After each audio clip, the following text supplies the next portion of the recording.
Good morning students. आज हम computer network के अंदर एक महत्वपूर्ण टॉपिक है हमारा राउटिंग एल्गोरिथम। इसके बारे में स्टडी करेंगे। जैसा कि आप सभी को मालूम है कि OSI मॉडल की नेटवर्क लेयर की 3 महत्वपूर्ण ड्यूटी होती हैं। इनमें से सबसे पहली ड्यूटी इसकी होती है इंटरनेट वर्किंग।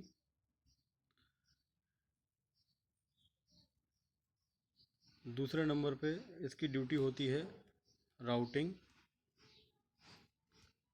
और तीसरे नंबर पे इसकी ड्यूटी होती है लॉजिकल एड्रेसिंग। ये आप सभी को पता है। तो इसकी हम जो इसकी एक राउटिंग ड्यूटी होती है इसके बारे में हम डिटेल में स्टडी करेंगे। ये राउटिंग किस तरीके से परफॉर्म की जाती है, हमारे राउटर्स किस प्रकार से किसी भी मैसेज को सोर्स मशीन से डेस्टिनेशन मशीन तक पहुंचाने के लिए काम करते हैं। ये एक मशीन से दूसरे मशीन के बीच में रास्ता किस प्रकार से बनाते हैं, इसके बारे में हम इस टॉपिक के अंदर स्टडी करेंगे। ये हम सब जानते हैं कि कंप्यूटर नेटवर्क वास्तव में विभिन्न प्रकार के नेटवर्क्स का एक नेटवर्क होता है। अगर हम इसको डायग्राम के रूप में समझना चाहें तो हम देख सकते हैं कि हमारा जो नेटवर्क होता है इसकी यदि हम एक अवधारणा बनाएं तो ये इस प्रकार से एक हम नेटवर्क का स्ट्रक्चर बना सकते हैं। और इस नेटवर्क में ये हमारे राउटर्स हैं जिनको सर्किल से डिनोट किया गया है, और नीचे स्क्वायर से जो जिनको डिनोट किया गया है ये आपके होस्ट हैं। अब मान लीजिए हमको एक मैसेज सोर्स मशीन से डेस्टिनेशन मशीन तक ट्रांसमिट करना है। सोर्स मशीन से डेस्टिनेशन के बीच में जो हमारे सर्कुलर बने, ये आप सभी जानते हैं, ये हमारे IMP और इंटरमीडिएट प्रोसेसर या राउटर्स कहलाते हैं। इन राउटर्स के माध्यम से हम किसी भी डेटा पैकेट को या डेटाग्राम को एक मशीन से दूसरे मशीन तक नेटवर्क के थ्रू ट्रांसमिट करते हैं। तो विभिन्न प्रकार के एल्गोरिथम्स की आवश्यकता होती है, क्योंकि हम लोग पढ़ चुके हैं कि जो हमारे राउटर्स होते हैं ये 2 प्रकार के होते हैं, हमारे डायनेमिक राउटर्स। ठीक है, देख चुके हैं। तो अब हम यहाँ राउटिंग के लिए यूज़ की जाने वाली एल्गोरिथम्स के बारे में पढ़ाई करना शुरू करेंगे। तो सबसे पहले जो एल्गोरिथम हम यहाँ इस्तेमाल करते हैं उस एल्गोरिथम को कहा जाता है डिस्टेंस वेक्टर राउटिंग। ये एक एल्गोरिथम है, और इस एल्गोरिथम के द्वारा किन्हीं भी 2 नोड्स के बीच में हम शॉर्टेस्ट पाथ को आइडेंटिफाई कर सकते हैं। इस राउटिंग का एक सिंपल कंसेप्ट जो मैं पहले आपको बताना चाहता हूँ वो ये होता है कि किन्हीं भी दो राउटर्स के बीच के कनेक्शन को यहाँ पर एक यूनिट नंबर दिया जाता है। ये यूनिट नंबर इस बात का इंडिकेटर होता है कि इस चैनल से जितना भी डेटा फ्लोट होगा उसके लिए चाहे ट्रैफिक हो, चाहे कंजेशन हो, ठीक है, और चाहे बैंडविड्थ हो, ये सारी चीज़ें यहाँ पर कंसीडर की जाएंगी 1 के फॉर्म में, या हम कहें यूनिट फॉर्म में। ठीक है, ये हम सब लोगों को ध्यान रखना है, और इस यूनिट फॉर्म को हम ध्यान में रखते हुए अपने इस कंसेप्ट को अभी आगे बढ़ाएंगे। ठीक है, अब देखिए डिस्टेंस वेक्टर राउटिंग की सबसे पहले हम देखते हैं इसकी डेफिनेशन क्या होती है। डिस्टेंस वेक्टर राउटिंग की, ये हमारी डिस्टेंस वेक्टर राउटिंग है, इसको हम ध्यान से देखना शुरू करें। Distance vector routing, each router periodically shares it's knowledge about the entire network with its neighbors. The 3 keys to understanding how this algorithm works here as follows. देखिए डिस्टेंस वेक्टर राउटिंग का पहला कंसेप्ट ये है कि इस routing के अंदर जितने भी राउटर्स रहेंगे ये सभी अपनी नेटवर्क के संबंध में जो भी जानकारी है इनके पास उसको पूरे कनेक्टेड सिस्टम्स के साथ शेयर करते हैं। ठीक है, और ये किस तरीके से शेयर करते हैं इसके लिए 3 यहाँ पर इम्पॉर्टेंट कंसेप्ट बनाए गए हैं। तो यहाँ पर सबसे पहला कंसेप्ट है knowledge about the whole network. यानी कि हर राउटर के पास पूरे नेटवर्क से संबंधित जो भी इंफॉर्मेशन है, ये इस इंफॉर्मेशन को अपने से जुड़े हुए पड़ोसी राउटर्स के साथ या नेबर राउटर्स के साथ शेयर करता है। ठीक है, ये जो इंफॉर्मेशन होती है, ये इंफॉर्मेशन एक निश्चित अंतराल के बाद लगातार अपडेट भी की जाती है और शेयर भी की जाती है। तो अब पहला कंसेप्ट यहाँ पे हमको क्लियर हुआ, प्रत्येक राउटर नेटवर्क के संबंध में अपनी जानकारी दूसरे राउटर्स के साथ शेयर करता है। सेकेंड कंसेप्ट ये है, ये जो जानकारी शेयर की जाती है केवल नेबर राउटर्स के साथ शेयर होती है। अब नेबर राउटर से हमारा तात्पर्य क्या है? मान लीजिए ये हमारा एक नेटवर्क है, इस नेटवर्क को हम देख रहे हैं। अब इस नेटवर्क में हमारे पास इस तरीके से हमारा एक नेटवर्क है। अब मान लीजिए ये हमारा राउटर ए है, ये राउटर बी, ये सी, ये डी और ये ई। अब राउटर ए को यदि अपनी इंफॉर्मेशन शेयर करनी है तो राउटर ए पूरे नेटवर्क के संबंध में अपनी जो इन्फॉर्मेशन है वो केवल कनेक्टेड नेबर्स के साथ शेयर करेगा। अब ए के कनेक्टेड नेबर कौन कौन है? डी है। ए का कनेक्टेड नेबर कौन है? सी है। ए का कनेक्टेड नेबर बी है। लेकिन ए का कनेक्टेड नेबर ई नहीं है, इसलिए ये ई के साथ कोई भी इंफॉर्मेशन शेयर नहीं करेगा, ये इन्फॉर्मेशन के साथ। ठीक है, कंसेप्ट क्लियर हुआ आपको कि डायरेक्टेड नेबर ये जो इन्फॉर्मेशन शेयर की जाएगी, information sharing at regular intervals, ये इन्फॉर्मेशन एक निश्चित अंतराल के बाद शेयर की जाएगी। उदाहरण के लिए मान लीजिए यहाँ पर अंतराल हमने 30 सेकंड तय कर दिया, तो हर 30 सेकंड के बाद जितने भी राउटर्स इस नेटवर्क में कनेक्टेड हैं, ये सारे राउटर्स अपनी इन्फॉर्मेशन को इन सिस्टम्स के साथ, जो भी उसके नेबर्स हैं उनके साथ ही इसको शेयर करेगा। ठीक है, अब इसको समझने के लिए ये इसका थीम कंसेप्ट है, तो अब आप ये याद रखें। डिस्टेंस वेक्टर राउटिंग क्या है? डिस्टेंस वेक्टर राउटिंग में प्रत्येक राउटर एक निश्चित समय अंतराल के बाद नेटवर्क के संबंध में जितनी भी जानकारी होती है वो अपने नेबर राउटर के साथ शेयर करता है। पहली चीज़, शेयर करते समय ये 3 बातों का विशेष ध्यान रखता है। सबसे पहली बात यहाँ पर क्या है? जो भी इंफॉर्मेशन शेयर इसके पास है वो सारी राउटर्स के साथ शेयर की जाएगी। नंबर 2, ये उन्हीं राउटर्स के साथ शेयर होगी जो इससे डायरेक्ट कनेक्टेड हैं। और नंबर इन्फॉर्मेशन निश्चित अंतराल के बाद शेयर की जाएगी। ये इसका एक बेसिक कंसेप्ट है। इस कंसेप्ट के बाद हम यहाँ पर आगे बढ़ते हैं। अब देखिए, आपको समझाने के लिए यहाँ पर एक डायग्राम लिया गया है। इस डायग्राम की तरफ अपन ध्यान से देखें तो हमको यहाँ पे दिखाई देता है कि एक नेटवर्क बनाया गया है और इस नेटवर्क में जो नेट आईडी है और जो राउटर्स हैं उनको आपस में नेट आईडी के माध्यम से जोड़ा गया है। जैसे आप देखेंगे राउटर ए तथा बी के बीच में नेट आईडी है 14, राउटर बी और सी के बीच में नेट आईडी है 50, बीच में नेट आईडी 66, राउटर डी और ई के बीच में नेट आईडी है 8 और राउटर ए और ई के बीच की नेट आईडी है 23। इसी प्रकार राउटर ए और एफ के बीच की नेट आईडी है 78 और एफ से अदर नेटवर्क के लिए नेट आईडी है 92। क्लियर? तो ये एक सिंपल एक हमारे पास डायग्राम है, जिस डायग्राम में हमने बताया है कि किस प्रकार से दो राउटर अलग अलग नेटवर्क आईडी का इस्तेमाल करके आपस में एक दूसरे से जुड़े होते हैं। अब यहाँ पर हमने जो लिंक की बात करी है, लिंक को हमने वेटेज को जो फिक्स किया है, किसी भी लिंक के नेटवर्क में किसी भी लिंक के 3 बेसिक पैरामीटर्स होते हैं। सबसे पहला पैरामीटर इसका होता है कि नेटवर्क में ट्रैफिक कितना हो रहा है, सबसे इम्पॉर्टेंट पॉइंट होता है ट्रैफिक।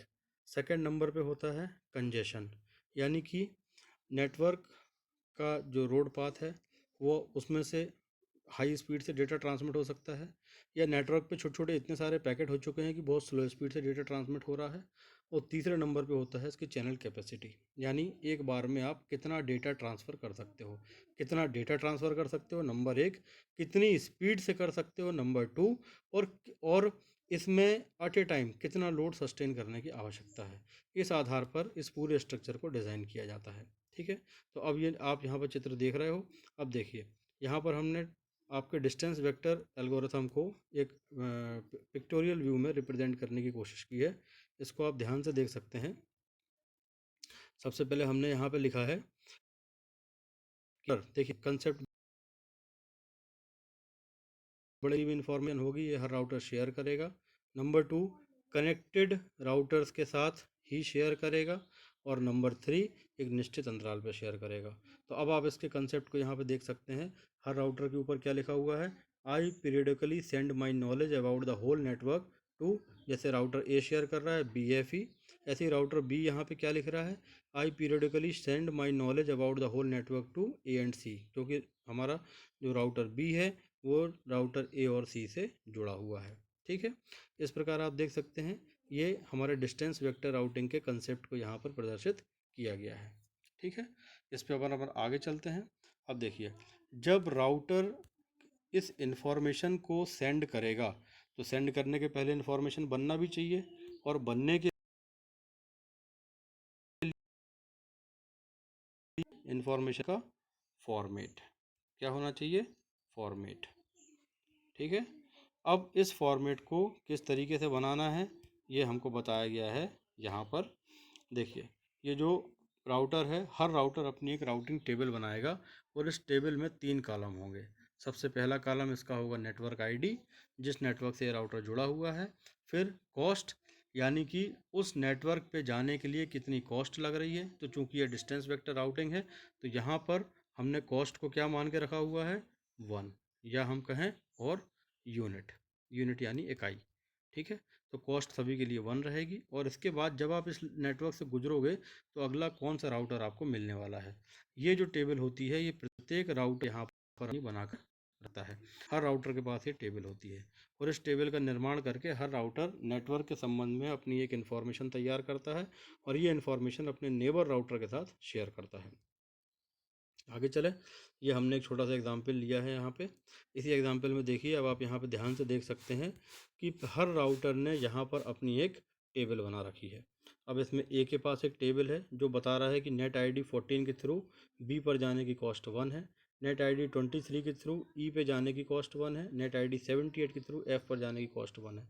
इसी प्रकार से हमारे प्रत्येक राउटर ने अपनी अपनी टेबल, जिससे वो डायरेक्ट कनेक्टेड राउटर्स हैं, एक टेबल बना के रख ली है और इस टेबल से ये अपनी इंफॉर्मेशन को दूसरे नेटवर्क्स के साथ शेयर कर रहा है, दूसरे राउटर के साथ शेयर कर रहा है।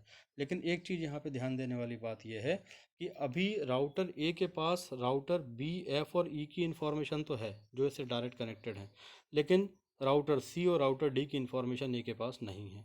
तो अभी ये इंफॉर्मेशन इनकम्प्लीट है या अधूरी है। तो इस इंफॉर्मेशन को हमें क्या करना पड़ेगा, इस इंफॉर्मेशन को हमें सबसे पहले कंप्लीट करना पड़ेगा। ठीक है, क्या करना पड़ेगा, कंप्लीट। अब इसको कंप्लीट कैसे करना है, तो कंप्लीट करने के लिए हम इस कंसेप्ट में, अब ये राउटिंग टेबल अपडेट कैसे होगी इसको देखिए। ऊपर का चित्र आप सभी ने देख लिया है। अब ऊपर के चित्र में देखिए, ये हमारे पास मान लीजिए हमें बी की इंफॉर्मेशन राउटर ए में ऐड करनी है। तो बी की इंफॉर्मेशन को ऐड करने के लिए हम जैसे ही किसी अगले राउटर में जाते हैं तो वहाँ पर उसकी कॉस्ट की वैल्यू को 1 से इंक्रीज़ कर देते हैं। तो ये हमारी ए की ओल्ड टेबल है, या आप ए की टेबल को देख सकते हैं यहाँ पे। ठीक है, ये टेबल हमारी यहाँ आ गई, इस टेबल में हमको दिख रहा है। अब आप इस टेबल में बी की टेबल को ऐड करना है तो +1 होप कर दीजिए। इसको जब आप ऐड करेंगे तो आपको जो एक्चुअल फार्मूला क्या मिलेगा, ए 14 में जाने के लिए, ए में जाने के लिए 2 हो गया, 14 ये बी की इन्फॉर्मेशन है, ए की इन्फॉर्मेशन है, इसलिए हमने क्या किया, दोनों को जोड़ दिया। तो बी में जाने के लिए 14 की कॉस्ट 2 हो गई। अभी डेटा यहाँ पे रिपीट होगा, रिडंडेंट डेटा बनेगा, फिर इसको हम ठीक करेंगे। 23 नंबर की नेट आईडी में जाने के लिए कॉस्ट 1 हो गई, 55 नंबर की नेट आईडी में जाने के लिए कॉस्ट 2 हो गई, और अगला राउटर बी हो गया, और 78 में जाने की 1 हो गई। अब हम यहाँ पर एडजस्ट करेंगे, 14 पर जाने की जो कॉस्ट है वो 2 है और हम बी पे पहुँचेंगे, और 55 पे जाने की कॉस्ट 2 है, ये हम बी पे पहुँचेंगे। तो अब हमारी ए की जो फाइनल टेबल बनी वो इस प्रकार से बन गई कि नेट आईडी 14 में जाने की कॉस्ट 1 है, नेट आईडी 23 में जाने की कॉस्ट 1 है, 78 में जाने की कॉस्ट 1 है, नेट आईडी 55 में जाने की कॉस्ट 2 है। 55 मतलब समझिए यहाँ तक जाने के लिए इसको क्या करना पड़ेगा, इसको यहाँ पर 2 लिंक से होकर गुजरना पड़ेगा। तो ये हो गई हमारी लिंक नंबर 1, ये हो गई लिंक नंबर 2, तो इसका वेटेज हुआ 1 प्लस इसका वेटेज हुआ 1, तो टोटल मिला के 55 तक के लिए कितना हो गया, 2। ठीक है, तो इस 2 को अपन नीचे देख रहे हैं कि यहाँ पर 55 और बी, यानी कि बी राउटर से होकर हम 55 नेट आईडी तक पहुँच सकते हैं। तो ये हमारा कंसेप्ट यहाँ पे कंप्लीट हो गया। अब जब इस एल्गोरिथम को हम बार बार रिवाइज करेंगे तब आप देख यहाँ पर राउटर ए की टेबल कंप्लीट हो चुकी है, राउटर बी की टेबल कंप्लीट हो गई है, राउटर सी की कंप्लीट हो गई है, राउटर डी की, राउटर ई की और राउटर एफ की, सभी की टेबल कंप्लीट हो चुकी है। और कंप्लीट होने के बाद अब ये राउटर हर निश्चित अंतराल के बाद, प्रत्येक 30 मिनट के अंतराल या प्रत्येक 30 सेकंड के अंतराल या 20 सेकंड के अंतराल के बाद ये इन्फॉर्मेशन अपनी एक दूसरे के साथ शेयर करेंगे। तो इस इन्फॉर्मेशन को यहाँ पर डिज़ाइन कर लिया गया है। अब देखिए, जो अपडेटिंग एल्गोरिथम है, जो मैंने अभी आपको वर्बली बताई है, जो अभी आपको बोल के बताई है, उसे हम देखिए यहाँ पे रिटर्न फॉर्म में भी दिया गया है। The updating algorithm requires that the router first add 1 hop to the hop count for each advertised route. The router should then apply the following rules to each advertised route. ठीक है, ये आपकी algorithm आ गई। If the advertised destination is not in the routing table, the router should add the advertised information. यदि ए के पास जैसे कि D की इन्फॉर्मेशन नहीं है तो सबसे पहले डी को क्या कर दिया जाए, ए में ऐड कर दिया जाए। If the advertise destination is in the routing table, यदि वो डेस्टिनेशन राउटिंग टेबल में है तो if the next hop field is the same, यानी कि उसका राउटर यदि सेम है, the router should replace the entry in the table with the advertised one. Note that even if the advertised hope count is larger, the advertised entry should replace the entry in the table because the new information invalidates the old. तो यदि नई entry हमको double मिल रही है तो हम नई entry को यहाँ पर क्या करेंगे, प्रेफर करेंगे। ठीक है, और if the next hop field is not the same, तो ऐसी परिस्थिति में हम फिर निर्णय लेंगे। If the advertised hop count is smaller than the one in the table, the router should replace the entry in the table with the new one. और if the advertised hop count is not smaller same और larger, the router should do nothing, router को कुछ भी करने की ज़रूरत नहीं है यदि छोटी है तो। ठीक है, इस प्रकार ये आपकी टेबल को अपडेट करने का एक एग्जाम्पल यहाँ पर दिया गया है। आप लोग यहाँ पर चढ़ते हैं। ठीक है, इसको देख के आप इस एल्गोरिथम को एक बार अप्लाई करके देख सकते हैं। तो सबसे इम्पॉर्टेंट पार्ट ये है कि आप इस एल्गोरिथम के सबसे पहले 3 कंसेप्ट याद रखें कि प्रत्येक राउटर को नेटवर्क के संबंध में अपनी इन्फॉर्मेशन शेयर करना है, नंबर 1। नंबर 2, ये नॉलेज केवल कनेक्टेड राउटर्स के साथ शेयर होगी। और नंबर 3, एक निश्चित अंतराल के बाद ये इन्फॉर्मेशन अपडेट होती रहेगी। तो ये चीज़ आप लोगों को यहाँ पर अच्छे समझना है। तो ये वीडियो मैंने इसके संबंध में बनाया है, आपने इस वीडियो को देखिए, देख के इसको समझिए, और यदि इसमें कोई दिक्कत आए, परेशानी आए तो फिर आप मुझे अपने गूगल क्लासरूम के माध्यम, अपनी व्हाट्सएप ग्रुप के माध्यम से अपनी क्वेरी मुझे सेंड करिए, मैं उसको सॉल्व करूँगा। ठीक है, ये वीडियो देखने के लिए धन्यवाद, थैंक यू।